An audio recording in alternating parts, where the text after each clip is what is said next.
आज बहुत relaxed feel कर रही थी क्योंकि यह आज ही दोपहर को अपने ऑफिस के होने वाले ट्रेनिंग के सिलसिले से 4 दिनों के लिए इंदौर गए हैं।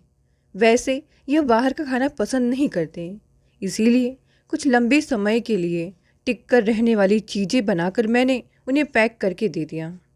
इनके रहने से वैसे भी बहुत काम बढ़ जाता है, इसीलिए उनके न रहने से आज मैं एकदम फ्री हूँ।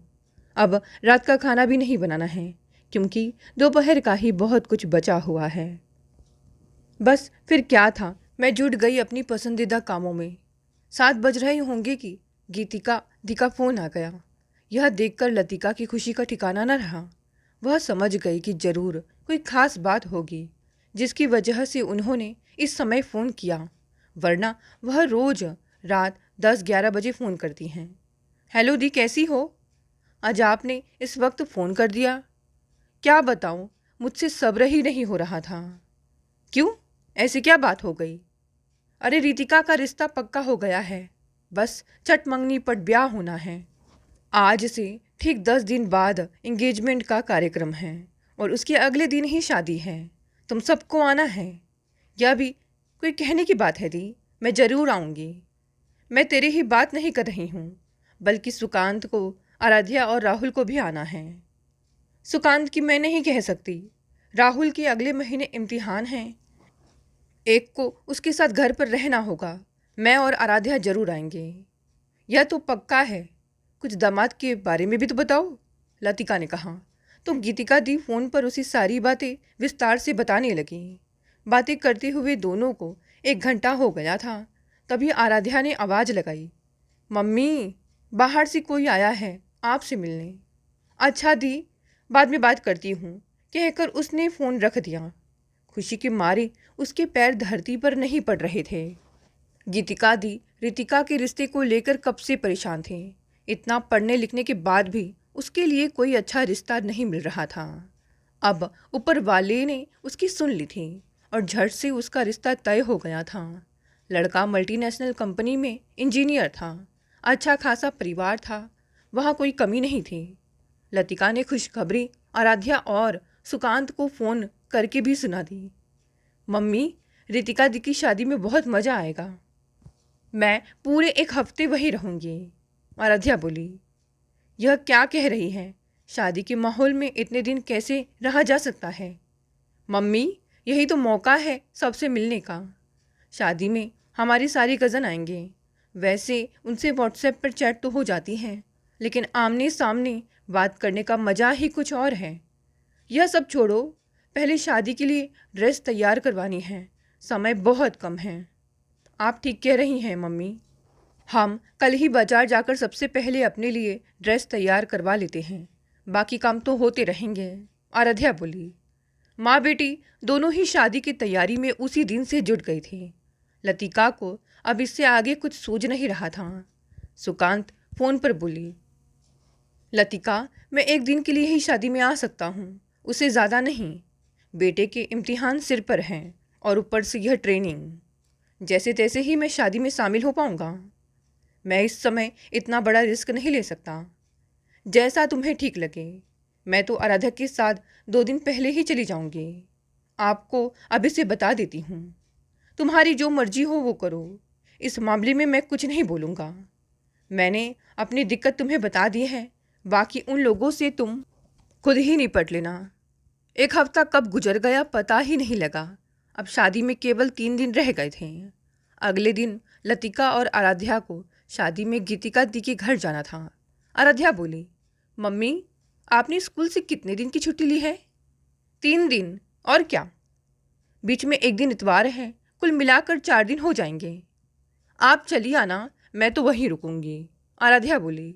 तो लतिका ने उसे घूर कर देखा। वह जानती थी कि मम्मी किसी भी कीमत पर उसे अकेली नहीं छोड़ेगी और अपने साथ ही वापस लेकर आएंगी। बचपन से वह यही सब देखती आई थी। मम्मी जहाँ कहीं भी जाती थी उसे अपने साथ लेकर जाती हैं। कहीं छोड़ने की नौबत आती तो बहाना बनाकर टाल देती। पता नहीं क्यों मम्मी बेटी को किसी के भी घर पर अकेले छोड़ने में बहुत डरती थी। इतना ही नहीं, घर पर कोई मेहमान आता तो वह उनकी हर सुविधा का ख्याल रखती। रात में कोई प्रोग्राम हो तो वो आराध्या के शामिल होने पर भी ऐतराज जता देती थी।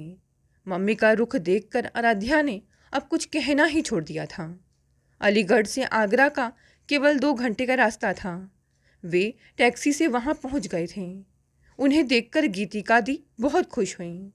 लतिका, तेरे आ जाने से मेरी हिम्मत बढ़ गई है, नहीं तो मैं बड़ा नर्वस हो रही थी। घर पर पहली पहली शादी है, इसीलिए मुझे थोड़ा डर लग रहा है।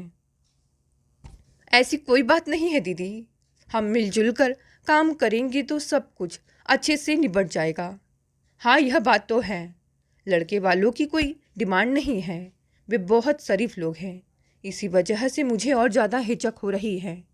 हम अपनी बेटी की शादी में कोई कसर नहीं छोड़ेंगे, भले ही वे अपने मुंह से कुछ नहीं कह रहे हैं।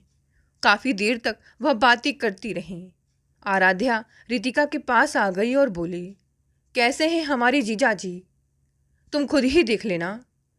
वह तो मैं देख ही लूँगी, तुम भी तो कुछ बताओ। मुझे तो वे बहुत अच्छे लगे हैं, वे बहुत सुलझे हुए हैं। वे किसी से ज़्यादा बात नहीं करते, अभी बात करने में डरते होंगे। धीरे धीरे तुमसे और हमसे भी उनकी खूब बातें होने लगेंगी। और कौन कौन आ रहा है? आराध्या रितिका को चिढ़ाते हुए बोली, सब आ रहे हैं। मामा के दोनों बेटे और बुआ की दोनों लड़कियां कल तक पहुंच जाएंगे। तुम्हारे आने से घर में शादी के माहौल की शुरुआत हो गई है। बात करते हुए रात हो गई थी। लतिका ने कहा, दी, मेरे लिए अलग कमरे की व्यवस्था कर देना। तुझे कहने की ज़रूरत नहीं है, मैं जानती हूँ तू क्या चाहती है। मैंने तेरे लिए पहले से ही व्यवस्था कर दी है। तुम और आराध्या ऊपर के कमरे में आराम से रहना। थैंक यू दी, कहकर लतिका आराध्या के साथ वहाँ आ गई। उन्होंने अच्छे से अपना सामान व्यवस्थित कर लिया। लतिका ने हमेशा की तरह यहाँ आकर आराध्या को ढेर सारी नसीहतें दे डाली। मम्मी प्लीज़, मैं कोई बच्ची नहीं हूँ, 16 साल की हो गई हूँ। मुझे भी अपने भले बुरे की पहचान है, जानती हूँ। फिर भी मैं कुछ मामले में बिल्कुल रिस्क नहीं उठा सकती। इसमें रिस्क की क्या बात है? हम सब आपस में रिश्तेदार हैं। तुम नहीं समझती आराध्या, बस मेरी बात मान लो। मैं जानती हूँ कि तुम्हें यह सब देख सुनकर बुरा लगता है, फिर भी इससे आगे कुछ मत कहो और इस टॉपिक को यहीं ख़त्म कर दो। अपना सामान व्यवस्थित करके वह गीतिका दी के पास चली गई। गीतिका दी एक एक करके उसी शादी का सामान दिखा रही थी और आराध्या उस पर अपनी टिप्पणियाँ दे रही थी। उसके बाद वह रितिका के साथ आ गई। खाना खाने के बाद बहुत देर बाद आराध्या मम्मी के पास आई। लतिका उस समय गीतिका के साथ बातें कर रही थी। बातें तो एक बहाना था, दरअसल वह उसी के आने का इंतज़ार कर रही थी। दोनों कमरे में आकर कुछ देर बातें करते रहे और फिर आराम से सो गए। अगले दिन सुबह से ही मेहमानों का आना जाना शुरू हो गया। गीतिका दी के परिवार में यह पहली शादी थी। सारे रिश्तेदार शादी में शामिल होने सब परिवार आए थे। बुआ, मौसी, चाचा, ताऊ और छोटे दादाजी सब अपने परिवार के साथ पहुंच गए थे। घर पर रिश्तेदारों का मेला लग गया था। सभी के बच्चे जवान थे, कुछ की शादी भी हो चुकी थी और उनके साथ छोटे बच्चे भी आए हुए थे। यह सब देखकर गीतिका दी बहुत खुश थी। वह खुद भी बहुत व्यवहार कुशल थी। हर एक के सुख दुख में शामिल होने वह सबसे पहले पहुंच जाती। इसी वजह से सभी लोग रितिका की शादी में एक दिन पहले ही पहुंच गए थे। सुबह से ही घर में शादी की रस्में चल रही थी। लतिका गीतिका दी के साथ हर काम में बढ़ चढ़ कर हिस्सा ले रही थी। आराध्या कजिन के साथ बातों में व्यस्त थी। सब अपने कामों में लगे थे। जवान लड़कियों को सजने संवरने और शाम को होने वाले महिला संगीत में विशेष रुचि थी। उन्होंने पहले से ही प्रोग्राम बना लिया था कि सुंदरकांड और कीर्तन खत्म होने के बाद सब मिलकर खूब धमाल मचाएंगे। इसके लिए वे दिन भर से तैयारी कर रहे थे। शाम हुई। कार्यक्रम के बाद अच्छे खासे जलपान के बाद अधिकांश अपने घर चले गए। अब युवाओं की महफिल सजने लगी थी। डेक पर नए गाने बज रहे थे और उसकी धुन पर सभी युवा थिरक रहे थे। उसमें पास पड़ोस के युवा भी शामिल थे। आए हुए युवा मेहमानों के कुछ दोस्त भी शादी में शिरकत कर रहे थे। आराध्या गुलाबी लहंगे में बहुत खूबसूरत लग रही थी। उसकी प्रतीक मामा के बेटे आर्यन से बहुत अच्छी पड़ती थी। वे दोनों साथ मिलकर दिन भर से प्रैक्टिस कर रहे थे। शाम को उनका प्रदर्शन सबसे अच्छा था। सब उन्हें बधाई दे रहे थे। लतिका को यह कार्यक्रम बहुत अच्छा लगा। रात को खाना खाने के बाद उन्होंने और भी प्रोग्राम बना लिए थे। रात के 12 बज चुके थे। सब लोग सोने की तैयारी करने लगे। कल के जश्न के लिए सभी को रात देर तक उठे रहना था। लतिका अभी तक युवाओं के साथ बैठी थी। आर्यन बोला, बुआ तुम भी सो जाओ, थोड़ी देर और मस्ती करके हम सब भी सोने चले जाएंगे। मुझे नींद नहीं आ रही है।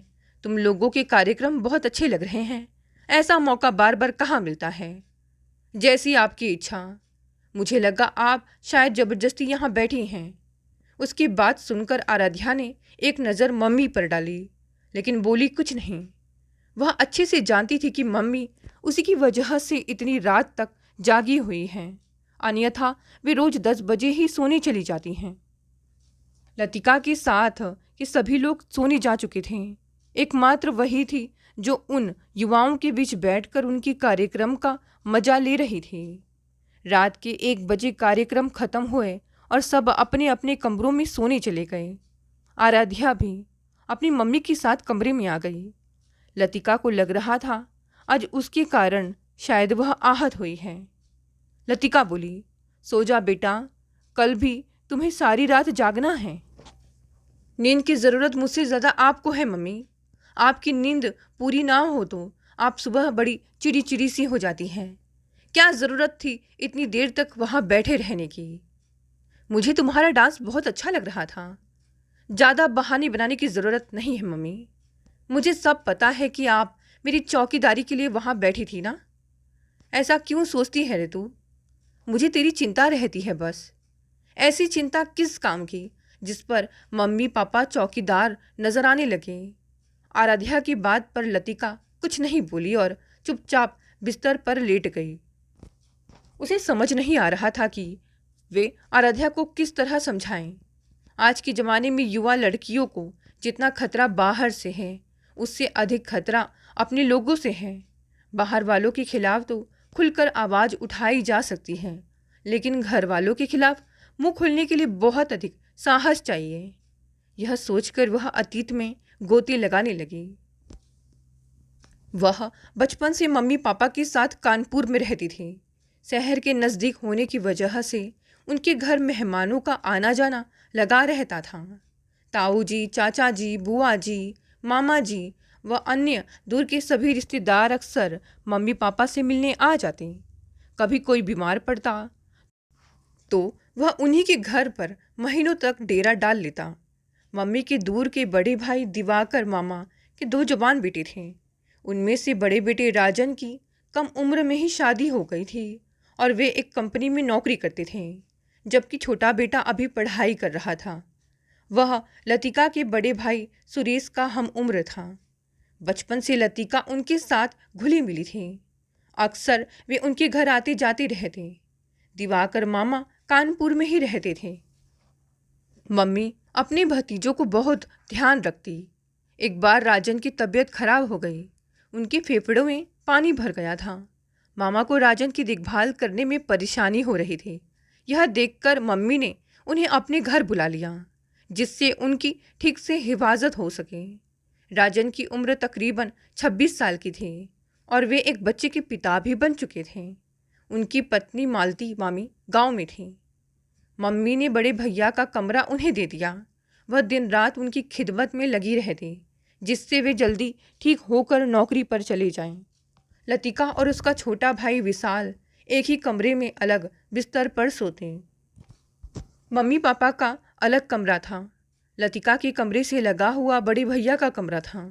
गर्मियों में मच्छरों के आतंक से बचने के लिए सभी के बिस्तर पर मच्छरदानी लगी रहती। एक दिन उसने महसूस किया कि रात में कोई उसकी मच्छरदानी खींच रहा है। कुछ देर बाद एक हाथ मच्छरदानी के अंदर से उसके पैरों तक पहुंच गया। लतिका ने पूरा जोर लगाकर उसे झटक दिया। कुछ देर बाद उसे वही हाथ अपने शरीर पर रेंगता हुआ महसूस हुआ।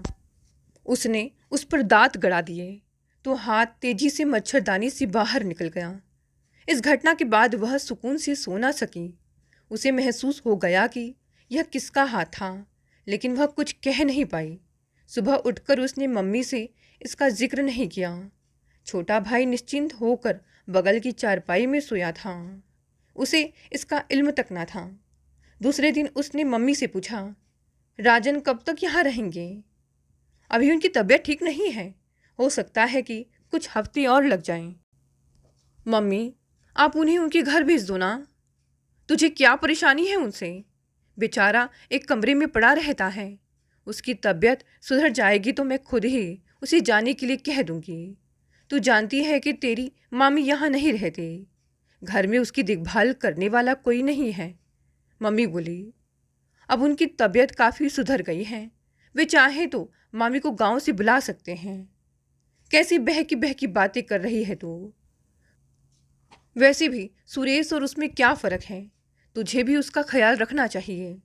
उनका तर्क सुनकर वह चुप हो गई। अगले दिन रात को फिर वही घटना घटी। इस बार सुरक्षा के तौर पर लतिका ने मच्छरदानी बहुत अच्छी तरह से गद्दे के नीचे दबा दी और अपने साथ बिस्तर पर टॉर्च रख ली। मच्छरदानी खींचने के साथ हाथ महसूस करते ही वह झट से उठकर बैठ गई और जोर से बोली, कौन है? उसकी आवाज़ और टॉर्च की रोशनी से मम्मी उठ गई। वह तुरंत उसके पास पहुंचकर बोली, क्या हुआ लतिका? मम्मी, मुझे लगा जैसे कोई मेरी मच्छरदानी खींच रहा है। खतरा महसूस होते ही मैंने टॉर्च जला दी। सामने देखा तो राजन खड़े थे। उसे देखकर मम्मी को कोई आश्चर्य नहीं हुआ।